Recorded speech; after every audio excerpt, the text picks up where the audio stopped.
बिस्मिल्लाहिर्रहमानिर्रहीम। अस्सलामु अलैकुम वरहमतुल्लाहि वबरकातुहू। लफ्ज़ जुदाई के बारे में आप सोचें और उसकी मानवियत की तरफ अपनी तवज्जो को मबजूल करें तो आप महसूस करेंगे कि लफ्ज़ जुदाई के अंदर ही कितना दर्द पिन्हा है।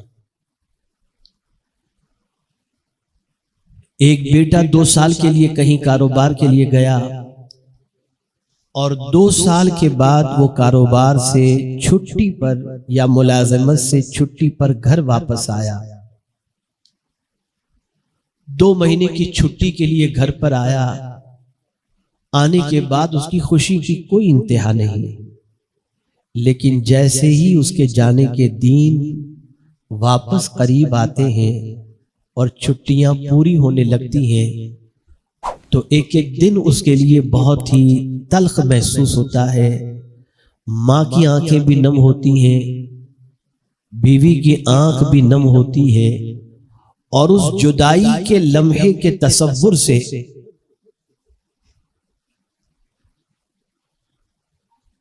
बच्चा और घर वाले परेशान रहते हैं कि पता नहीं अब कब मुलाकात होगी। इसी तरह से एक बेटी के हवाले से सोचें जिसकी परवरिश उसके माँ बाप ने बहुत अच्छी तरीके से की। रिश्ता आ गया, शादी की तारीख तय हो गई तो एक एतबार से बच्ची की रुखसती की खुशी होती है कि अल्लाह ने इज्जत के साथ बच्ची का ब्याह कर दिया और हम एक जिम्मेदारी से सुबुकदोश हुए। लेकिन बच्ची को जब विदा किया जाता है उसकी जुदाई का तसव्वुर माँ की आंखों को भी नम कर देता है, बाप की आंखों को भी नम कर देता है। लफ्ज़ जुदाई के अंदर इतना दर्द है जिसकी कोई इंतहा नहीं। ऐसे ही कोई आशिक रसूल जब मदीने पहुंचता है, 1 हफ्ता कयाम कर ले, 15 दिन कयाम कर ले और जब मदीने के छुटने का वक्त आता है तो उसकी आंखें नम हो जाती हैं कि पता नहीं अब कब सरकार का शहर नसीब होगा। जुदाई के अंदर एक दर्द मौजूद है। सबसे बड़ी जुदाई का दर्द, अगर किसी बाप का बेटा इस दुनिया से जवां साल के अंदर कुछ कर जाए तो कई दिनों तक बाप सदमे से बाहर नहीं आता, मां सदमे से बाहर नहीं आती। अब जितनी भी बातें मैंने बताई उनका ताल्लुक खारजी है, अंदरूनी नहीं है। बेटा बाहर रहता है, बच्ची बाहर रहती है, उसका हमारे जिस्म से खूनी रिश्ता भले जरूर हो लेकिन हमारे और उनके दरमियान फर्क होता है। वो जुदा तो होती है, वो जुदा भी होता है, यानी सारी जुदाई का मामला खारजी होता है। लेकिन एक जुदाई बहुत सख्त तरीन है जिसका ताल्लुक बाहर से नहीं अंदर से। और वो जुदाई कौन सी है? वो जुदाई है जिस्म से रूह का जुदा होना। आप मुझे बताइए कि बेटा अगर चंद महीनों के लिए जुदा हो तो तबीयत बेचैन हो जाती है, बच्ची ब्याह करके ससुराल चली जाए तो तबीयत बेचैन हो जाती है, जवां साल बेटे का इंतकाल हो जाए तो तबीयत बेचैन हो जाती है और उसकी जुदाई का गम हमें बेपनाह अज़ियतें अता करता है। लेकिन आप मुझे ये बताइए, जिस जिस्म के अंदर पैदाइश से लेकर उस वक्त तक हमारे अंदर रूह रहती है, जब वो रूह जिस्म से जुदा होगी उस वक्त की कैफियत क्या होगी? इसी को कुरान मुकद्दस में रब्बे कदीर जल्ल जलालहू ने फरमाया, कुल्लु नफ्सिन ज़ाइक़तुल मौत, हर जानदार को मौत का मजा चखना है। मौत का भी एक मजा है, उसका भी जायका है। कोई जानदार ऐसा है ही नहीं जिसको मौत वाक़ई होने वाली ना हो। और आप शायद ये न जानते हो कि जिस्म से रूह का निकलना इतना आसान नहीं है। जिस्म से रूह का निकलना कितना तकलीफ दे है, इसके हवाले से सैयदना फारूक आजम रदी अल्लाहुल मौला तबारक व तआला अन्हु का ये कौल आप समाअत फरमाएं तो आपको महसूस होगा फारूक आजम रदी अल्लाह ताला अन्हु ने एक सहाबी रसूल से पूछा, गालिबन हजरत काब से, कि जरा ये तो बताओ कि जिस्म से रूह निकलती है तो कैफियत क्या होती है। तो इरशाद फरमाते हैं, अमीरुल मोमिनीन, किसी कपड़े को अगर कांटे के दरख्त के अंदर डाल दिया जाए और फिर जब उस कपड़े को खींचा जाए तो कपड़ा तार तार हो जाता है, चिथड़े चिथड़े हो जाता है, ऐसे ही जब जिस्म से रूह निकलती है उस वक्त उस बंदे की कैफियत होती है। बल्कि फरमाया गया 360 तलवार के वार उतनी तकलीफ नहीं देते जितनी तकलीफ जिस्म से रूह के निकलते वक्त होती है। आला हज़रत अज़ीमुल बरकत इमाम इश्क़ व मोहब्बत उस वक्त की कैफियत को जानते थे और खुद कुरान मुक़द्दस में रब्बे क़दीर ने फरमाया, वजाअत सकरातुल मौत बिल हक़, सकरात मौत यानी मौत के वक्त की तकलीफ हक है। उस तकलीफ के वक्त जब जिस्म से रूह के निकलने की है, कौन सी चीज हमें राहत पहुंचा सकती है? तो आला हजरत अज़ीमुल बरकत इमाम इश्क़ व मोहब्बत कहते हैं, या इलाही भूल जाऊं नज़ा की तकलीफ, या इलाही भूल जाऊं नज़ा की तकलीफ को, शादी दीदार हुस्न मुस्तफा का साथ हो। यानी जब जिस्म से रूह निकल रही हो तो उस वक्त की तकलीफ को मैं ऐसे भूल जाऊं, अगर आपका रुख ज़ैबा मेरी नजरों के सामने हो और मेरी रूह निकल रही हो तो मेरी सारी नज़ा की तकलीफ दूर हो जाए, बल्कि वो तकलीफ को भी अल्लाह खुशियों में तब्दील फरमा दे। मौत बरहक है।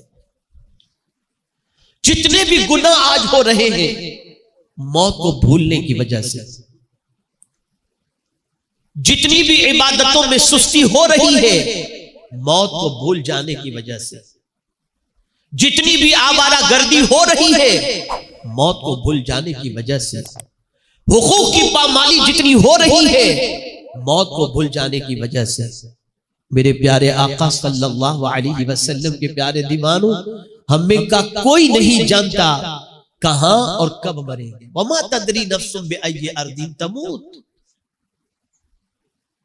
तुम नहीं जानते किस जमीन पर तुम्हारी मौत वाक़ई होगी। अभी कारी गौस पढ़ रहे थे, उनके भाई मरहूम कारी रियाजुद्दीन साहब, उन्होंने सोचा भी नहीं था कि बरतानिया में मेरी मौत वाक़ई हो, लेकिन मौत वाक़ई हो गई। कोई नहीं जानता। मेरे प्यारे आका सल्लल्लाहु ताला अलैहि वसल्लम के प्यारे दीवानों, एक सहाबी ने रसूल रहमत सल्लल्लाहु अलैहि वसल्लम से अर्ज किया, या रसूल अल्लाह सल्लल्लाहु ताला अलैहि वसल्लम, सबसे अच्छा इंसान कौन? तो मेरे आका सल्लल्लाहु अलैहि वसल्लम ने फरमाया, जिसके अखलाक अच्छे हो वो सबसे अच्छा इंसान। और फिर आगे जो सवाल किया उसका जवाब जिंदगी भर याद रखिएगा। वो साहबी पूछते हैं, या रसूल अल्लाह सल्लल्लाहु ताला अलैहि वसल्लम, सबसे अक्लमंद कौन? सबसे अक्लमंद कौन? तो मेरे आका सल्लल्लाहु अलैहि वसल्लम ने इरशाद फरमाया, सबसे अक्लमंद वो है जो मौत को याद करता हो और मौत के बाद की तैयारी करता हो, वो अक्लमंद है। हमारी सारी तैयारियां जमीन के ऊपर के लिए है, हमारी कोई तैयारी जमीन के अंदर के लिए नहीं, आखिरत के लिए नहीं। जहां कितना रहना है नहीं मालूम, वहां की तैयारी में पूरी जिंदगी खर्च कर रहे हैं, और जहां हमेशा रहना है वहां की तैयारी का हमारे पास कोई इंतजाम नहीं, कोई इंतजाम नहीं। मुझे मान एक हदीस याद आ रही है, मैं जब उसकी अजमतों को दिमाग के अंदर याद करता हूं और सोचता हूं तो उसकी अजमत के सामने सरनिगू होने को जी चाहता है। आप जानते हैं, थोड़ी देर के लिए तसव्वुर आप जमाइए, एक आदमी का इंतकाल हुआ, कांधे पर आपने उठाया, दोपहर के अंदर आप दोपहर को आप दफन करने जा रहे हैं, उसकी कब्र खोदी गई, कब्र के अंदर आपने दफन किया, दफन कर रहे हैं दोपहर को, लेकिन जब आप कब्र को बंद कर देंगे तो कब्र में उजाला होगा या अंधेरा होगा? जवाब दीजिए। अंधेरा। कब्र में अंधेरा है, कब्र भी तारीक, माहौल भी तारीक, वहां रोशनी किस चीज की होगी? तवज्जो चाहूंगा, याद रख लीजिए। आकाए करीम सल्लल्लाहु तआला अलैहि वसल्लम के इरशाद का मफहूम है कि जिस बंदे को दफन करके लोग वापस आ जाएंगे तो कब्र में फरिश्ते उनसे सवाल पूछने जाएंगे। तो कब्र होगी अंधेरी, तारीक, कब्र में अंधेरा होगा ना, लेकिन फरिश्ते हैं नूर, फरिश्ते नूर से बने हैं।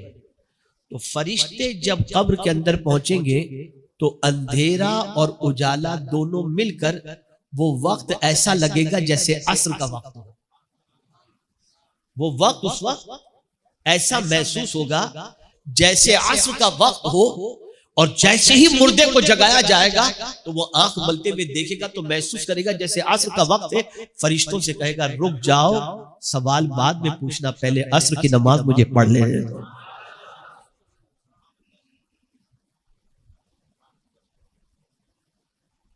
क्या चीज कब्र में काम आ रही है? ये नमाज काम आ रही है, अल्लाह की बंदगी काम आ रही है। आज हम सफर में निकले तो नमाज की छुट्टी, घूमने निकले तो नमाज की छुट्टी, शादी की तकारीब में नमाज की छुट्टी, सैरो तफरी में नमाज की छुट्टी, और माह रमजान में जी भर कर तरावी पढ़ ली हमने, लेकिन ईद के दिन 3-4 वक्त की नमाज की छुट्टी। हाल हो गया, हम भूल गए हमने वहां का कोई इंतजाम नहीं किया है। आकाए करीम सल्लल्लाहु अलैहि वसल्लम उस बंदे को अक्लमंद फरमाते हैं जो बंदा मौत से पहले मौत की तैयारी में लग जाए और आखिरत की तैयारी के अंदर लग जाए। कुरान मुकद्दस में रब्बे कदीर जल्ल जलालहू ने फरमाया कुल्लु नफ्सिन ज़ाइक़तुल मौत, हर नफ्स को, हर जानदार को मौत का जायका चखना है। अब आगे कुरान ने फरमाया क्या होगा मौत के बाद?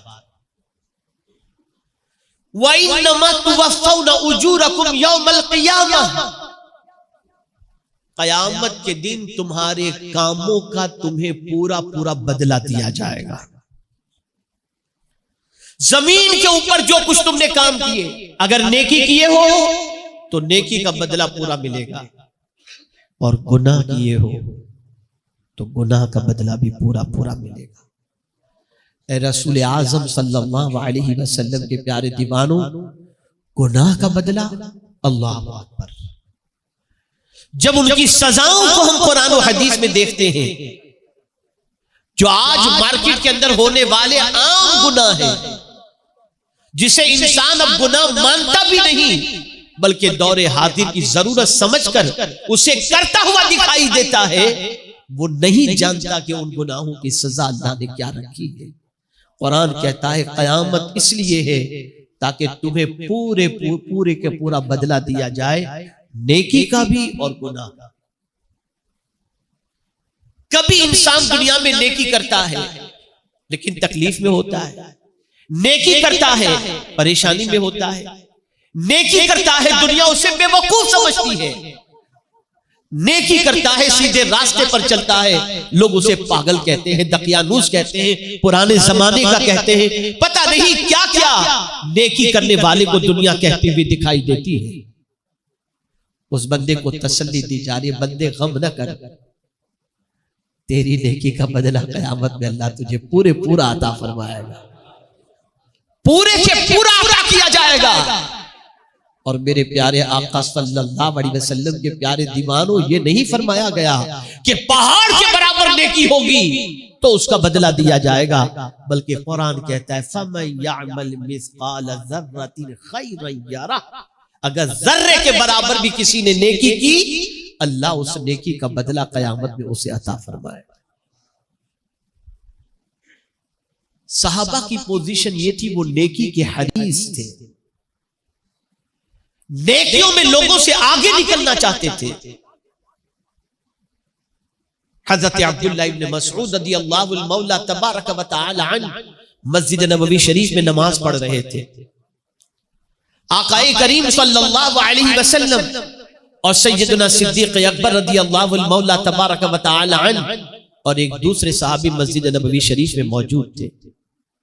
रसूल रहमत सल्लल्लाहु अलैहि वसल्लम जब हजरत अब्दुल्ला इब्न मसऊद के करीब से गुजरे तो उनकी तिलावत की आवाज सरकार को इतनी अच्छी लगी कि मेरे आका सल्लल्लाहु अलैहि वसल्लम ने उनके लिए अच्छे कलिमात और बशारत और खुशखबरियां अपनी ज़बान से सरकार ने बयान फरमाई। हजरत अब्दुल्ला इब्न मसऊद नमाज पढ़ रहे थे, उनको नहीं मालूम कि हुजूर ने क्या फरमाया। और वो सहाबी सिद्दीक अकबर और आकाए करीम सल्लल्लाहु अलैहि वसल्लम तीनों तशरीफ ले गए। कहां गए? दोनों सहाबी यानी सिद्दीक अकबर और वो सहाबी हुजूर को उनके दौलत गदे पर छोड़ने के लिए पहुंचे। अब वो सहाबी जो सिद्दीक अकबर के साथ थे, उन्होंने सोचा कि सुबह सबसे पहले अब्दुल्ला इब्न मसऊद को खुशी की खबर मैं सुनाऊंगा जो हुजूर सल्लल्लाहु अलैहि वसल्लम ने उनके लिए फरमाई। सुबह हुई, वो मस्जिद में पहुंचे, हजरत अब्दुल्ला इब्न मसऊद को देखा उन्होंने, तो आगे बढ़कर हजरत अब्दुल्ला इब्न मसऊद से वो कहने लगे कि मालूम है कल तुम्हारी किरत सुनकर के हुजूर ने क्या फरमाया? कहा हाँ मुझे मालूम है। कहा कैसे पता चला? कहा अबू बकर ने मुझे बता दिया। वो सहाबी पुकार उठे, अबू बकर से नेकियों के मामले में कोई आगे निकल ही नहीं सकता।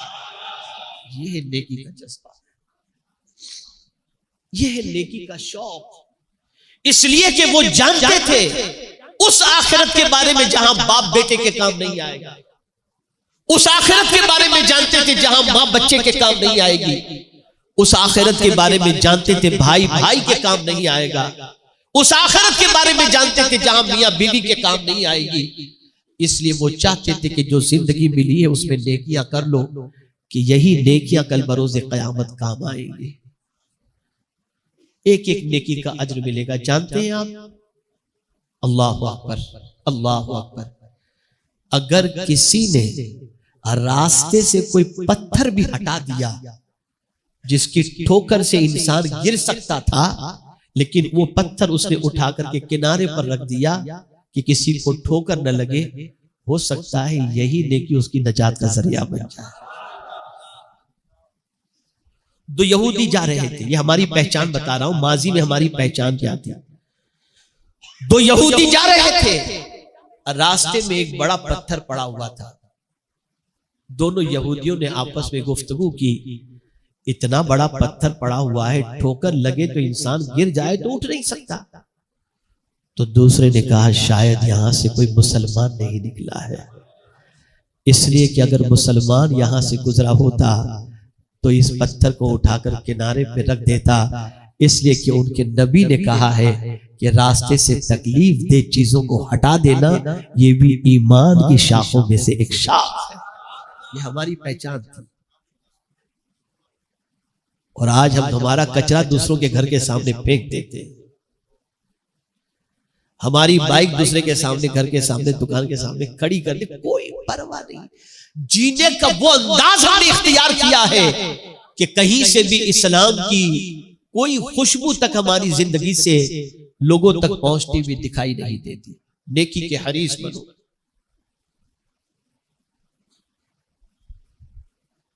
और किसी नेकी को मामूली तसव्वुर न करो,